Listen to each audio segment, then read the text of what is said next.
जय हिंद दोस्तों, स्वागत है आप सभी का आज की एक नई वीडियो में। दोस्तों आज की इस वीडियो में मैं क्लास 12th हिंदी के चैप्टर 1 यानी आत्म परिचय और एक गीत के अभ्यास प्रश्न कराने वाला हूं। एक एक क्वेश्चन आंसर बहुत ही अच्छे तरीके से देखेंगे।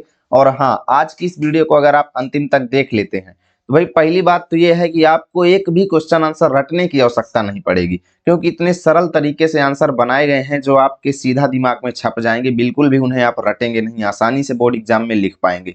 तो चलिए बिना देरी के वीडियो की शुरुआत करते हैं और एक एक क्वेश्चन को अच्छे से देख लेते हैं और सभी क्वेश्चन का उत्तर अच्छे से देख लेते हैं। ठीक है, तो पहला प्रश्न है आप सभी के सामने कि कविता एक और जग जीवन का भार लिए फिरने की बात करती है। यानी कि कवि शुरू में ये बोलते हैं कि मैं जग जीवन का भार लिए फिरता हूं। यानी कविता तो एक और ये कह रही है कि जो जग जीवन का भार लिए फिरने की ओर संकेत कर रही है, और दूसरी ओर कह रही है मैं कभी न जग का ध्यान किया करता हूं। आखिर उल्टे से लग रहे, विपरीत से लग रहे इन कथनों का क्या आशय है? ठीक है, तो चलिए देखते हैं इसका उत्तर आपको कैसे लिखना है। तो उत्तर में लिखेंगे कि प्रस्तुत पंक्तियों में कवि का आशय है कि संसार से मनुष्य का घनिष्ठ संबंध होता है। भाई देखो, मैं जग जीवन का भार लिए फिरता हूं, इसका मतलब यह है कि मेरे सांसारिक जीवन में जो भी कठिनाइयां हैं मैं उनको साथ लिए हुए चल रहा हूं। ठीक है, और अगली पंक्ति जो बोली गई है कि मैं कभी न जग का ध्यान किया करता हूं, इसका वास्तव में अर्थ यह है कि लोग मेरे बारे में क्या सोचते हैं, लोग मुझे क्या कहते हैं, मैं इन सब चीजों का ध्यान नहीं रखता हूं। तो ये जो उल्टे लग रहे हैं कथन एक दूसरे से, इनका बस यही आशय है। ठीक है, तो लिखेंगे कि कवि का आशय है कि संसार से मनुष्य का घनिष्ठ संबंध होता है। इस दुनिया में रहते हुए उसे जो कुछ भी मिले, चाहे सुख मिले या फिर दुख मिले, उसे सब कुछ सहन करना पड़ता है। कवि भी अपने जीवन की कठिनाइयों को अपने साथ लिए हुए हैं। लेकिन दूसरी पंक्ति में कवि कहते हैं कि संसार उनके प्रति कैसा भाव रखता है, इन सब चीजों के प्रति वह ध्यान नहीं रखते हैं। यानी कि वो संसार से मतलब तो जरूर रखते हैं, अर्थात सांसारिक कष्टों को लेकर साथ में चलते हैं, लेकिन लोग उनके प्रति क्या कहते हैं, इन सब चीजों के प्रति वो ध्यान नहीं रखते हैं। अर्थात संसार उनकी निंदा करे या प्रशंसा करे, इन सब से उन्हें कोई मतलब नहीं है। ये आपका उत्तर हो जाएगा, आप लोग इसका स्क्रीनशॉट ले सकते हैं। चलिए देखते हैं दोस्तों दूसरा प्रश्न। दूसरा प्रश्न आप सभी के सामने है। यहाँ पे लिखा है जहां पर दाना रहते हैं वहीं नादान भी होते हैं। कवि ने ऐसा क्यों कहा? देखिए, दाना शब्द जो जनरली प्रयोग हुआ है ये बुद्धिमान और समझदार लोगों के लिए हुआ है, चतुर लोगों के लिए। और नादान लोगों के लिए ऐसे लोग जो कम जानकार होते हैं, है ना, उनके लिए ये है। तो कवि यहाँ पर ये कह रहे हैं कि जहां पर बुद्धिमान लोग रहते हैं उसी समाज में कुछ लोग ऐसे भी होते हैं जो नादान होते हैं, नहीं जानते हैं, जानकारियां उनको कम होती हैं, मूर्ख होते हैं। ठीक है, तो कवि ने ऐसा क्यों कहा आखिर? चलिए इसको देखते हैं।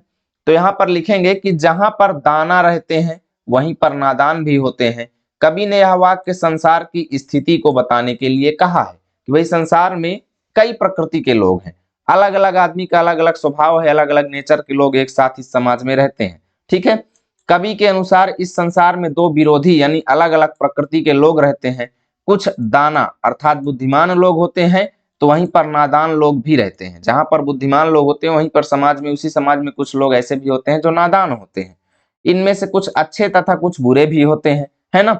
यानी विरोधी स्वभाव के होने के बावजूद सब इसी संसार में एक साथ रहते हैं। इतना आपको उत्तर लिखना है इस क्वेश्चन का, बहुत ही अच्छे से।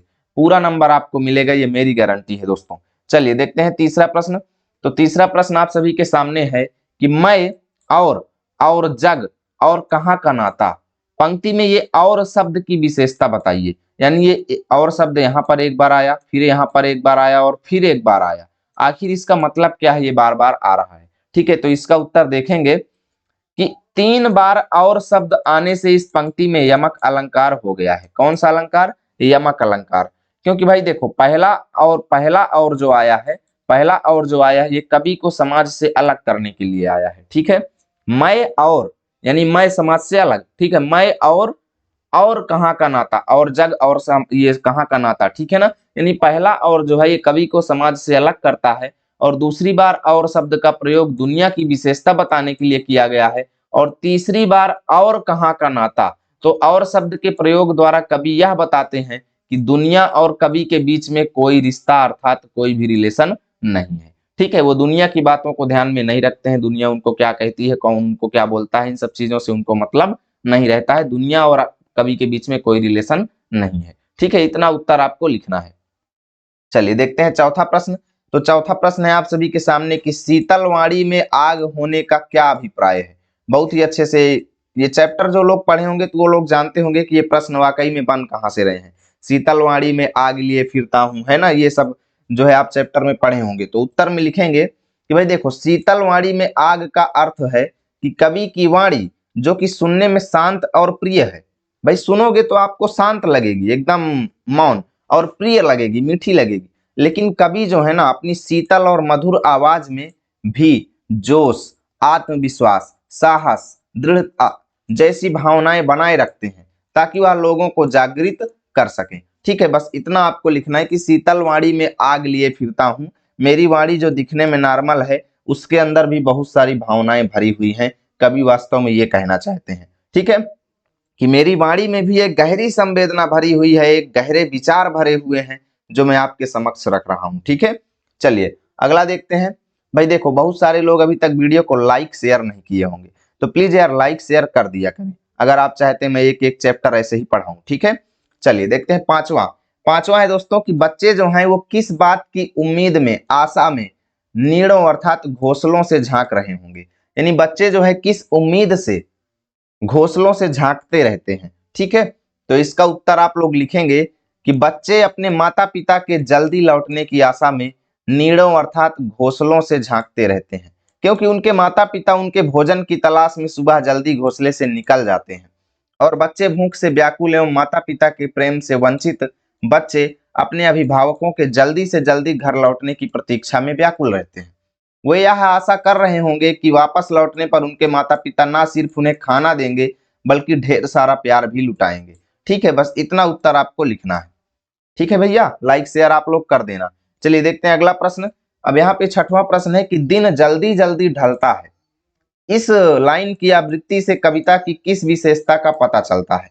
ठीक है, कि भाई दिन जल्दी जल्दी ढलता है, वास्तव में कवि इस कविता के माध्यम से कहना क्या चाहते हैं, जनरली ये क्वेश्चन आपसे पूछ रहा है।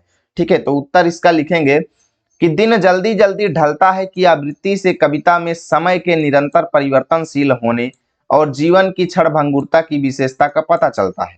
यानी कि ये जीवन जो है कितना क्षणभंगुर है, कितना नश्वर है, और ये समय कितना गतिशील है जो कि प्रतिदिन बदलता रहता है। परिवर्तनशीलता और जीवन की क्षणभंगुरता की विशेषता इस लाइन से बताई गई है। इसका मतलब यह है कि समय किसी के लिए नहीं रुकता है, यह लगातार आगे बढ़ता रहता है और जीवन नश्वर है, क्षणभंगुर है, टूट करके बिखर जाने वाला है, जो कभी भी समाप्त हो सकता है। यह पंक्ति एक चेतावनी भी है कि हमें अपने लक्ष्यों को प्राप्त करने के लिए तेजी से काम करना चाहिए, क्योंकि समय किसी का भी इंतजार नहीं करता है दोस्तों। ठीक है, समय किसी का वेट नहीं करता, समय किसी की प्रतीक्षा नहीं करता है। चलिए यहाँ से आपके सारे क्वेश्चन खत्म हुए। उम्मीद करता हूँ वीडियो आपको बहुत ज्यादा अच्छी लगी होगी। प्लीज वीडियो को लाइक करेंगे और दोस्तों के पास शेयर करेंगे। मिलेंगे आप सभी के साथ अगली वीडियो में, तब तक के लिए जय हिंद, जय भारत।